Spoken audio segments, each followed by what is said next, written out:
individual matter. The individual who's had enough misery and enough suffering decides to do what he can about it.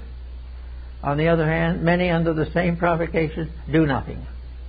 But one of the problems is that knowledge is valuable only to the degree that it can be ensouled, that it can be enriched to become meaningful, to stand for something that will help to advance the general state of mankind. So we look around a little bit to see what we can do, if possible, to increase the development of wisdom. Well, what shall we say is the best place to look for wisdom? Well, for the most part, wisdom belongs to what we call idealism. Idealism is motivation.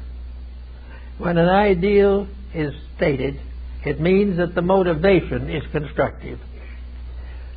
Constructive motivation means that it is dedicated to common good, that it is dedicated to well-being, that it is not going to compromise to allow for the corruption of value. So when we begin to think of wisdom, we take the home that is broken by knowledge and put it together again by mercy. We try to do something to mend with the heart that which has been injured by the mind. We do everything that we can to ensoul the knowledge that has hurt us.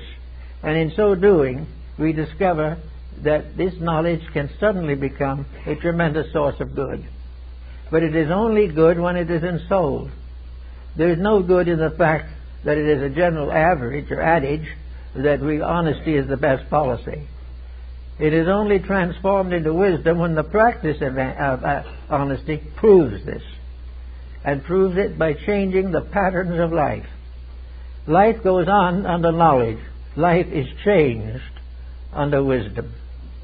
Life grows because deeper and fuller meanings are bestowed upon it. It challenges the individual to grow. It does not leave him to be born and to die in the same misery. It does not leave him with a broken home or rebellious children. It does not leave him with incurable ailments caused by his own foolishness. All the way along, wisdom cures, heals, transforms into a better way of life. And yet it has to work with the same factors. The individual has to keep the job. But having kept the job, the wisdom steps in and tries to do something to this job, by means of which the person working in it is not only making a living, but is making a life that is important.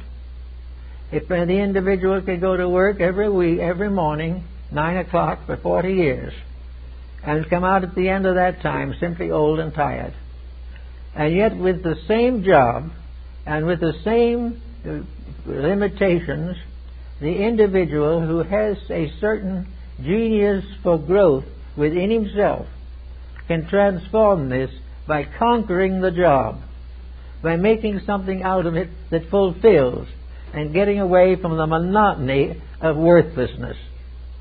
That is another one of the problems of knowledge. Knowledge can become worthless because of boredom and exhaustion. We are tired of making the same mistake. We are tired of sitting at the same desk for a lifetime. We are tired of working with the same situations that arise frequently. We are tired of the wars that call upon us. We are tired of the false peace that come with them. We are tired with everything that is falling apart and is failing to grow.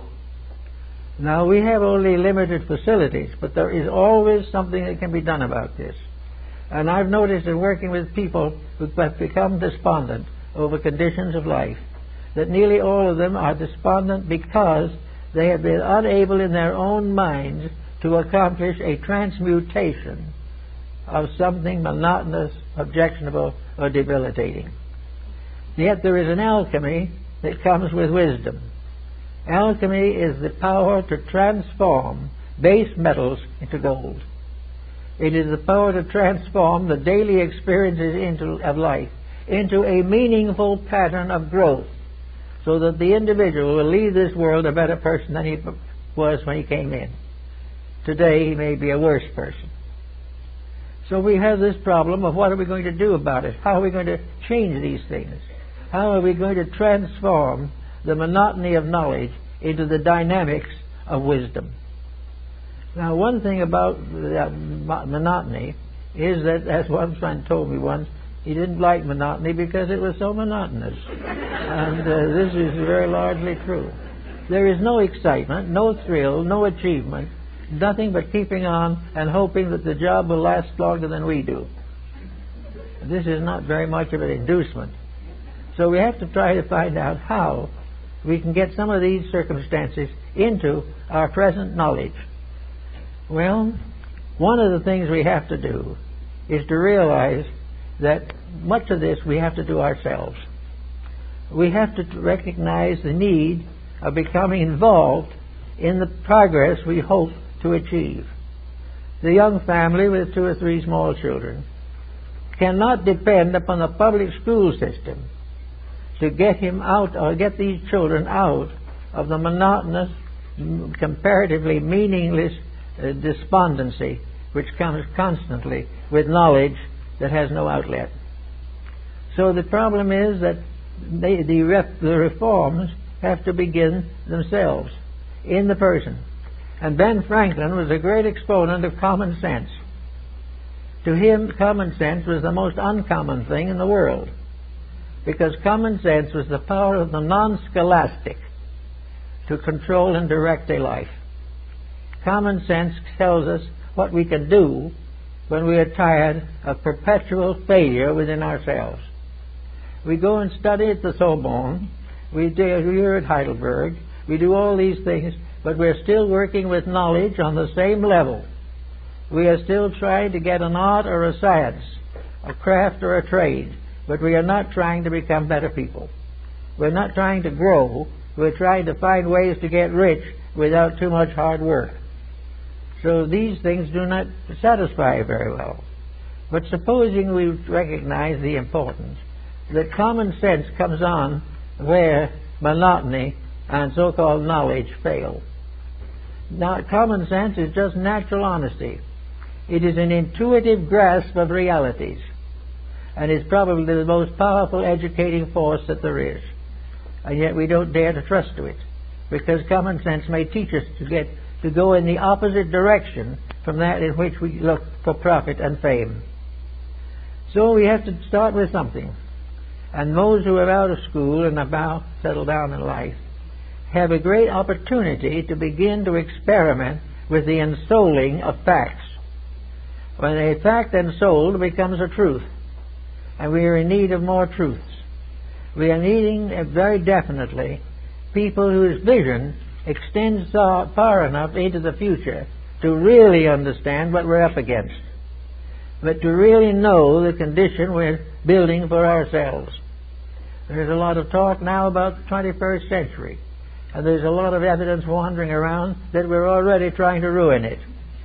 Not because we mean to, but because we're taking knowledge instead of wisdom to work with. We are not trying to learn how to change that which has obviously failed. We are trying to figure some way to perpetuate that which was never real. So we have to think a little bit about getting into line for more wisdom and getting prepared to realize that everything in nature consists of a body and a soul. Now, it's hard to think of the soul as being associated with logic. We can't have difficulty in imagining that things that are the common usage of mankind have souls. And yet arithmetic has a soul. Music has a soul. Art has a soul. Digging ditches has a soul. Every profession has a soul, and a more exalted one. And most of the members of the profession do not live up to it. Over 2,000 years ago, the oath of Hippocrates was given to medicine. And we have spent the last century trying to get rid of it. We do not want it because it demands idealism. It demands integrity and makes the physician first of all, the servant of all the gods.